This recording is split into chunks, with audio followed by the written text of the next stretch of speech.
Iipit mo lamang ito at gabi-gabi siyang hindi makaayos or hindi maayos ang pagkakatulog niya dahil labis kanyang iniisip sa bawat minuto. Hello mga guys, kumusta kayo? Panibagong araw, panibagong video na naman tayo. And sa araw na ito, isa na namang video ang aking ituturo sa inyo na simpleng gabay o simpleng pamamaraan na makakatulong sa atin. At bago ang lahat, gusto ko lang mag-disclaimer sa mga taong hindi naniniwala at hindi gusto ang mga kagaya nitong video. Please skip this video and maghanap kayo ng videos na gustong-gusto nyo dahil ang video na ito ay para lamang ito sa mga taong naniniwala and gusto mag-try.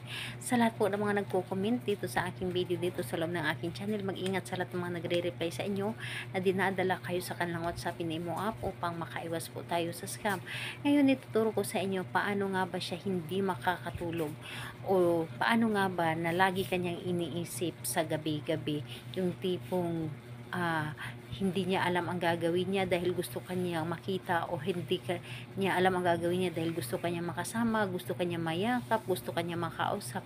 So, dito po is kailangan natin dito ng ating gagamitin. So, kailangan mo lamang dito ng isang maliit na pirasong papel at panulat lamang. And pwede mo itong gawin sa inyong ka-LDR, pwede mo rin itong gawin sa magkasama naman kayo pero hindi madalas, and pwede mo rin itong gawin sa inyong ex. So, ayun po, kailangan mo lang din dito i-ready ang inyong sarili. Kailangan na handa ka and alam mo sa inyong sarili na gustong gusto mo itong gawin, and ayun, kailangan na naniniwala ka dito.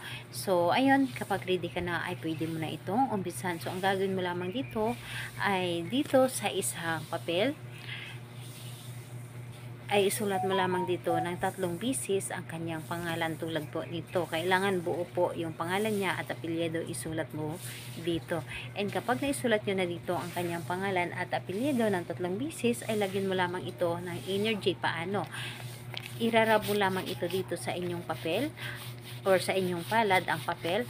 Irarab mo lamang ito at kapag ito ay nag-init na, ito ay ilagay mo sa ilalim ng inyong unan. Iipit mo lamang ito and samahan mo ito ng isang piraso ng dahon ng laurel, dahil ang dahon ng laurel ito ay tumutulong na gumana ang ating mga ginawang ritual.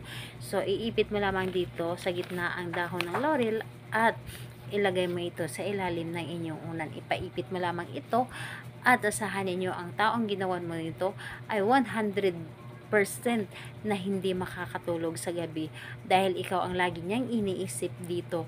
And ayun, maghahanap ito ng pamaraan na makausap ka or makita ka or paano ang kanyang gagawin na tawagan ka. So ayun, kung magtatanong ka kailan siya pwedeng gawin ito sa kahit anong araw at oras, basta alam mo sa inyong puso na magaan sa inyong loob na gawin ito. So, kayo mismo ang makakaramdam na gusto mo siyang gawin. So, ayun po, salamat po sa inyo. Bye bye everyone. God bless us all.